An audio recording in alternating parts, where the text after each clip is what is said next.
그런가 하면 그 가운데 민주당의 한 의원이 검찰이 이재명 대표를 법정 연금하려 하고 있다라고 발언해서 논란이 일고 있습니다. 들어보시죠. 야당 대표 법정연금 시도 중단하라. 검찰 독재, 정치 탄압 중단하라. 검찰은 지난 국회에 내도록 야당 대표를 향한 법정 구속 기도를 반복하였습니다. 날마다 법정에 출석시켜 당무를 마비시키고 법정연금이라는 신조를 만들 정도로 기도를 하고 있는 것입니다. 이제는 야당 정치인은 물론 보좌관, 비서관, 언론인에 이르기까지 전방위적인 통신자료 조회를 빙자한 사실상 민간인 사찰을 벌이고 있습니다. 오늘 여기 계신 분들이 이재명의 분신으로서 단결해서 이 어려운 난관을 지혜롭게 헤쳐 나가기를 바랍니다. 안규백 의원이 언급하고자 하는 취지는 검찰이 너무나도 많은 혐의를 계속 이제 기소를 반복하다 보니까 야당 대표가 이 당대표 업무에 집중을 못하게 계속 법정을 오가게 검찰이 일부러 만들고 있다라는 내용이 핵심이긴 합니다만 마치 그 표현을 군사 독재 정부가 야당 총재를 가택에 연금시키는 듯한 장면을 연상시키는 법정연금이라는 표현을 썼습니다. 앞서 계엄도 그렇고 가택연금을 연상시키는 법정연금 주장도 그렇고 계속 현 정부를 군사 독재 정부에 연상시키는 듯한 발언이 아니냐라는 이 의도성과 관련해서 논란이 일고 있습니다. 법정연금 사실 없는 개념이긴 해요, 김영주 의원님. 네. 그리고 이런 반박도 가능할 것 같아요. 그러면 야당 대표면 야당 대표라는 이유로 범죄 혐의가 있고 관련자들이 구속이 됐는데 그러면 법정연금을 시키면 안 되니까 기소를 하면 안 되냐? 야당 대표는 혐의가 있어도 봐줘야 되냐라는 반론이 나올 것 같기도 해요. 네. 이것도 연금 개혁안의 일종인가 보입니다. 그 연금과 이 연금은 다릅니다. 예. 실제적으로 보면 죄를 많이 지어서 연일 일주일에 4, 5일 법정에 나가서 시간 할애하느라고 예. 또 혹은 그렇게 많이 그 시간을 법정에 뺏기도록 검찰이 무리한 먼지털이식 수사를 하고 있다 이런 것을 애둘러서 표현한 것이겠죠. 그런데 이제 선후 관계가 잘못된 것 같아요. 그러니까 죄를 지었으면 당연히 뭐 기소가 되고 고발이 되고 또 법정에서 그것이 무죄로 나오면 될 것을 그것을 법정에 많이 가는 것 자체를 법정에 비판하고, 가두는 것처럼. 예, 연금 하는 것을 그래서 그나마도 연금을 시키면 한 군데서 연금시키면 좋은데 이 동네에서 조금 연금시키고 수원에서 연금시키고 그다음에 또 서초동에서 연금시키고 뭐 그런 부분도 우리 민주당의 시간을 빼앗아 가는 거 아니냐. 예. 예. 그것도 큰 틀에서 연금 전략이다. 이렇게 안규백 의원이 얘기하는 것 같습니다. 안규백 의원은 아시다시피 계속 국회에서 국방위원만 하셨기 때문에 네. 안보와 보안의 전문가세요. 연금 전문가십니다. 근데 어쨌든 이 단체 자체가 한 30명의 민주당 의원들이 모이셔서 지난 7월 말에 발족을 여민 포럼이라고 발족했는데 말하자면 어떻게 보면 이재명 대표 방탄 포럼 그렇게 해도 과언이 아닌 것 같아요. 이제 그런 부분들이 과연 정말 민주당의 백드롭을 좀 보면서 사실은 부끄럽게 만드는 겁니다. 민주당의 백드롭은 새로운 민주당, 다시 뛰는 대한민국.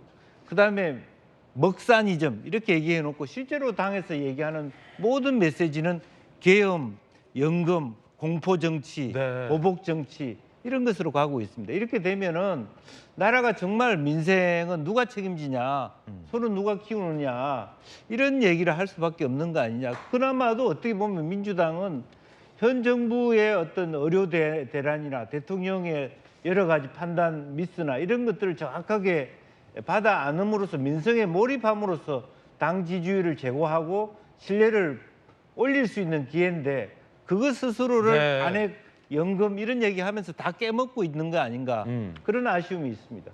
이 법정에서 재판을 받는 것이 죄가 없는 사람에게는 이 무죄를 입증하는 이 사법 절차이기도 한데 저것을 그냥 법정에 가둔다라고 법정연금으로 해석하는 발언이어서 논란이 일고 있는데요. 조규현 변호사님, 민주당 내부에서 이런 얘기를 하더라고요. 계엄, 연금 이런 어떤 과도한 주장들이 오히려 야당이 건전하게 현 정부를 견제하고 비판하고 있는 야당의 건전한 다른 비판들을 신뢰성을 굉장히 잃게 만드는 것 아니냐라는 야당 내부의 비판과 우려도 좀 있습니다. 어떻게 보십니까? 이번에 법정 연금 나왔습니다. 여러 정치 상황으로 보면 그러한 이 논쟁이 계속되는 게 이익이 될 것이냐에 대한 검토나 고민은 있겠죠. 그런데 필요하다고 보기 때문에 문제 제기를 계속하는 겁니다. 이게 아무 문제 없고 상황에 특별한 어떤 변수가 안 생겼는데 민주당이 그냥 아무 근거 없이 그냥 주장만 막 정치적 공방만 나열하고 있느냐? 그렇지 않죠.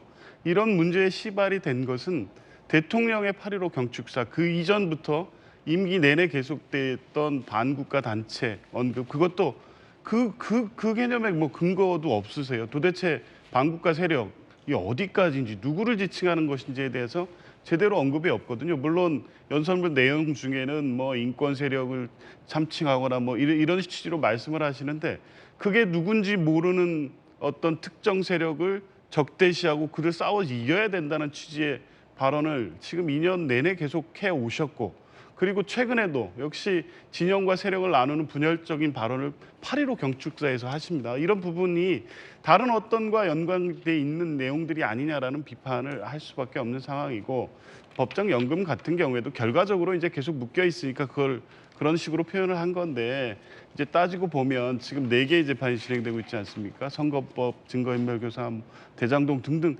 수도 없습니다. 이게 정말 이 정도 죄인이면 중죄인이죠. 지금 정상적인 뭐 사회활동도 못 해야 될 만큼의 범죄 혐의를 받고 있는 겁니다. 이런데 그게 이제 형평이나 다른 거에 비춰봤을 때 이게 정상적인 수사고 야당 대표에 대해서 이렇게까지 해야 될 혐의 사실이 정말 그렇게 적나라하게 드러나고 있습니까? 물론 증거인멸 교사 관련돼서 녹취록에 그런 혐의를 받을 만한 내용이 있습니다. 공직선거법상 허위사실 공표는 발언의 내용이 있기 때문에 그게 법적으로 허위사실 공표에 해당되느냐 아니느냐 다툼의 여지가 있습니다. 그런데 그렇게 하나하나 모든 문제에 대해서 국민의힘이 고발하면 검찰은 수사하고 관련된 모든 사실을 다 묶어서 기소를 하고 그렇게 만들어진 게 지금 2년 6개월 동안에 해서 지금 4가지 혐의 사실로 당 대표임에도 불구하고 매일 법정에 가야 되는 이 상황을 뭘로 표현하겠습니까? 법정 연금이 된 상태. 그 출발은 검찰의 무리한 수사. 이 논리적으로 되는 주장 아니겠습니까? 근데 그런 주장에도 불구하고 그러면 이렇게 범죄 혐의가 많고 야당 대표는커녕 정상인의 사회생활도 어려울 정도의 삶을 살아온 이재명 대표가 이끄는 민주당에 대한 당에 대한 지지율 그리고 정부에 대한 지지율, 국민의힘 지지율 국민들이 그런 당을 이렇게 지지하고 있다면 이 부분을 어떻게 설명하시겠습니까?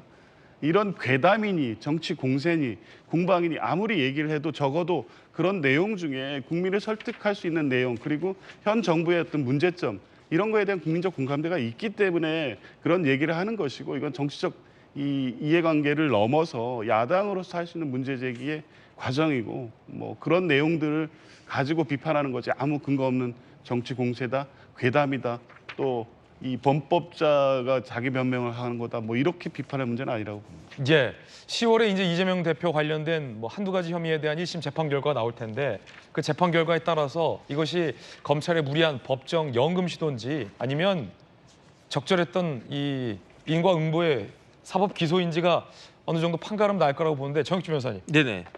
제가 봤을 때 민주당은 사실 걱정을 해야 돼요. 걱정을 해야 되는데 뭘 걱정해야 되느냐? 법정 연금을 걱정해야 되는 게 아니고 네. 법정은 법정인데 뭘 걱정해야 되냐면 법정 구속을 걱정해야 돼요. 연금이 아니라 구속을 걱정해야 된다. 왜냐하면 10월에 판결 나올 거거든요. 네. 공직선거법 판결 나오는데 공직선거법에서도 만약에 그 판사가 기계가 있고 정확하다라고 하면 법정 구속시킬 수 있는 그런 사안입니다. 그게 양형 기준에 따를 때 제가 뭐 어떤 뭐 제 자의적인 그런 게 아니고 양형 기준에 의할 때 공직선거법상의 이재명 대표의 혐의는 유죄로 확정이 되면 유죄가 인정이 되면 그 구속될 수 있는 그런 사안이고요. 더 구속될 수 있는 사안, 무조건적으로 구속돼야 되는 사안이 양형 기준에 따를 때 그 위증교사죄거든요. 위증교사 때 저 정도 되면은 징역 한 3년 정도 때리고 그 다음에 법정 구속해야 되는 것으로 그렇게 나와 있고요. 그 다음에 제가 사례 찾아보니까 위증교사죄로 법정 구속된 케이스도 상당히 많이 있더라고요. 그 전주에 그 의원님 판사 오래 하셨으니까 위증교사죄 그 선고하면서 법정 구속하셨는지 안 하셨는지 물어보면 알 것 같고. 이거 법정 구속하셨습니까? 위증교사 사건 하시면서?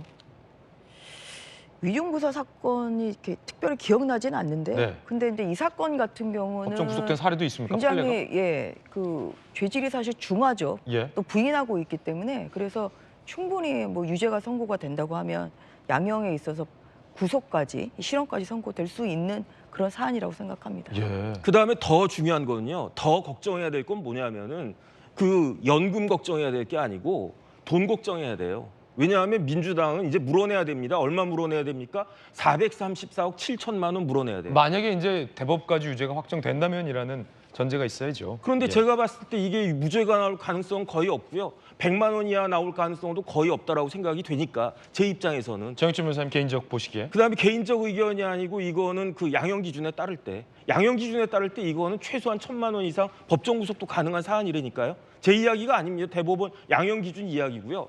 그러면은 400억이라고 치고 민주당 국회의원 200명이라고 치면 1인당 2억씩 모아야지 400억 모아지는 거 아니겠습니까? 제가 봤을 때 지금 민주당은 저런 법정 연금 저런 거 걱정하지 마시고 어떻게 하면 434억 7천만 원 정확히 모을 수 있을지 그거부터 지금 대비해야 되는 것이 아닌가 싶습니다. 그 가운데 여야가 막말을 주고받으며 설전이 일기도 했습니다. 그 장면 보시죠.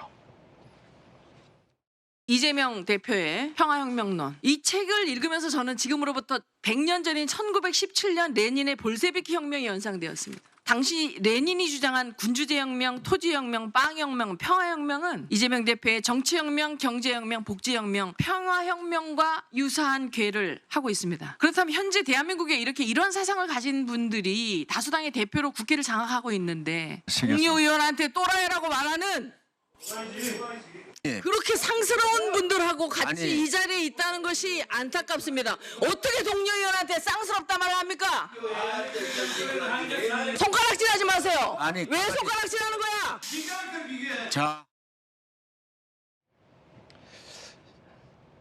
자, 개헌한 지 얼마도 안 됐는데 이 대표의 혁명론을 레닌에 비유한 것도 좀 부적절했고 그렇다고 또 XX라고 동료 의원에게 한 발언 또한 부적절해 보입니다.